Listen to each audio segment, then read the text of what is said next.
una entrevista de lujo con uno de los intelectuales más lúcidos de la Argentina, Pepe Nun, José Pepe Nun, que da muy poquitas entrevistas y tuvimos la suerte de que esté esta noche con nosotros.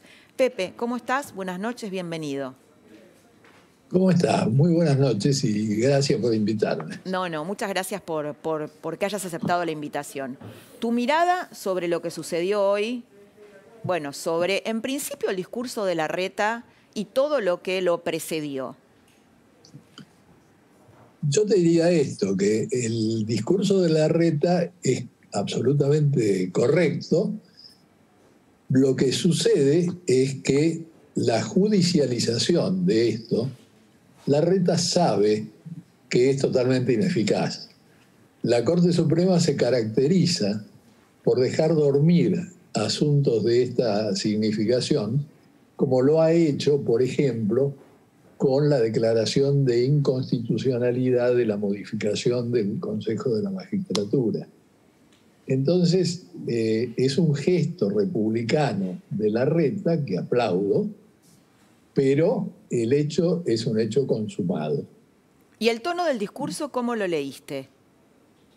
Es un tono muy Bien. diferente, ¿no? Muy distinto, ¿no? Pasamos de un Larreta dialoguista a un Larreta que estaba enojado, Sí, pero que se plantó. como él dijo, ¿cómo no voy a enojar con esto? Ahora, si superamos el problema de las intrigas palaciegas y de estos enfrentamientos absolutamente previsibles, tenemos que plantearnos un problema mucho mayor. En primer lugar, el problema de si pueden convivir en armonía visiones muy opuestas de la política. Para una visión, que es la que está en este momento en el gobierno, la democracia se reduce al voto. No hay separación de poderes, el Estado es lo mismo que el gobierno, y lo demuestra cotidianamente la presidenta de facto que tenemos, porque esta es otra originalidad argentina, una presidenta de facto, que maneja a su antojo el Senado. Bueno. La presidenta de facto sería Cristina Kirchner, ¿y quién sería entonces Alberto Fernández? Alberto Fernández es su jefe de gabinete. Digamos, Alberto Fernández es el que vuelve a ocupar el papel del que ella lo echó durante los incidentes de la 125. Y entonces yo imaginé siempre, míticamente, qué fue la reunión de Olivos en que se reconciliaron. Fue una reunión sorprendente. Ahora, como el Pacto de Guayaquil, nunca vamos a saber qué dijeron. Pero lo que uno puede conjeturar es que ella le dijo, te ofrezco que continúes en el cargo del que te eché y te pido disculpas por haberte echado. Solo que ahora te vas a llamar presidente. Y yo me voy a llamar vicepresidenta. Bueno, lo que esto testimonia, a mi juicio, son tres temas entrelazados. Por un lado, un tema harto conocido que es la decadencia argentina. Ahora, la decadencia argentina hace rato que superó eso que se habla tan frecuentemente entre los economistas, que es el stop and go. No. Tantos stop and go llega un momento en que conducen al colapso. En ese momento Definí, estamos. Pepe, por favor, esto, el stop and go. Stop and go quiere decir que la economía de pronto arranca porque hay una mejora, por ejemplo, de las commodities, de los bienes primarios. La soja. Y como no hay cambios estructurales, como no hay cambios de fondo, entonces vuelve a estancarse. Y después viene otro periodo de verde y después otra vez fracaso. Esto vino produciéndose largamente. Y es un concepto que no se le cae de la boca a Kicillof, que fracasó lamentablemente y estruendosamente como ministro de Economía, como vos recordarás. Ahora, esta decadencia argentina se acompaña de otra decadencia, la decadencia del movimiento justicialista del movimiento que creó Juan Domingo Perón. Juan Domingo Perón era un oportunista con principios. Y yo me acordaba de una frase muy interesante de Max Weber, el gran sociólogo alemán. Hace poco tiempo se cumplió el centenario de su fallecimiento. En el último año dio una conferencia muy famosa. Y entonces dijo, puede ocurrir que una persona, un dirigente, se gane la confianza de la gente.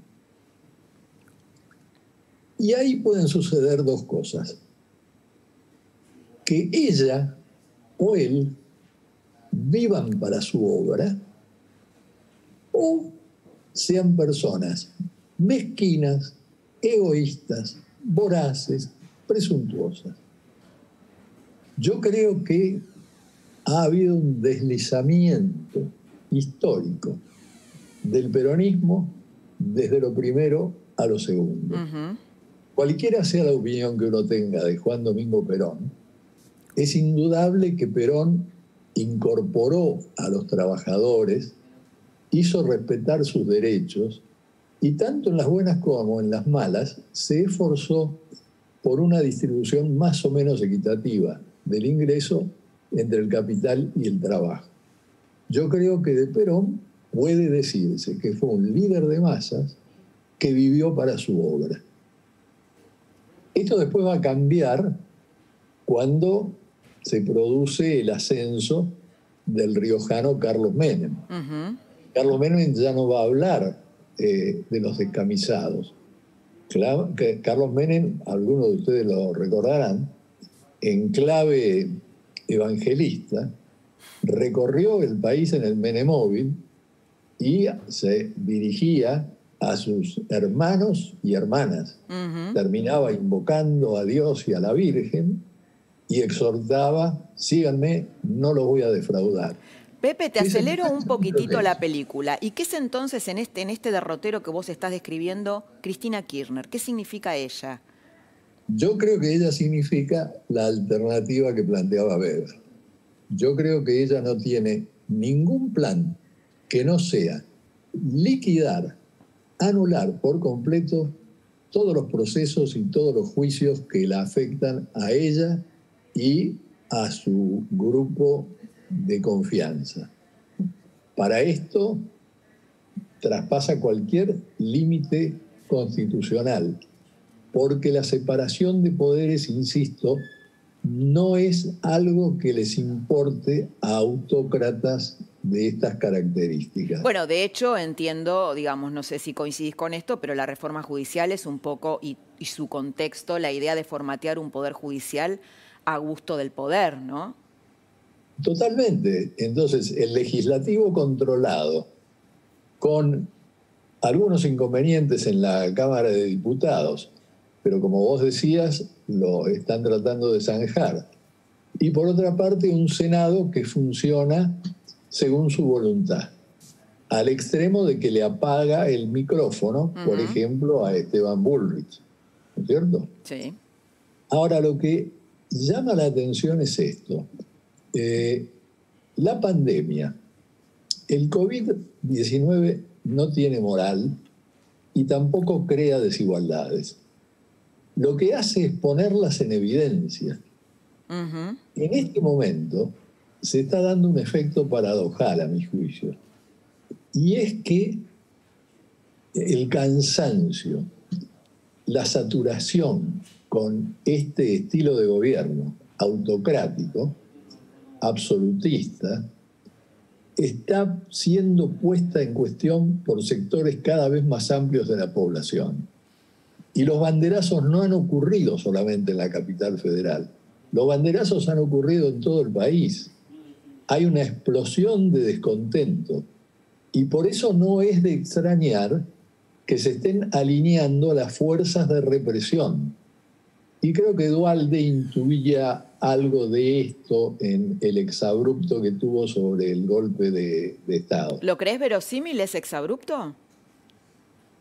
No lo creo verosímil en sus términos, porque no creo que ni el ejército, ni la marina, ni la aviación estén en condiciones de dar un golpe de Estado. Pero hay distintos tipos de golpes de Estado. Entonces, es factible que Bernie sueñe, como varias veces lo ha expresado, con encabezar una represión importante, una mano dura importante, como dirigente de ultraderecha que es. ¿Avalado por Cristina? Porque Cristina es su jefa. Avalado por Cristina, porque Cristina avala a Sabina Frederick y también lo avala a él. Juega a dos puntas, porque no tiene un plan más que el de mantenerse en el poder.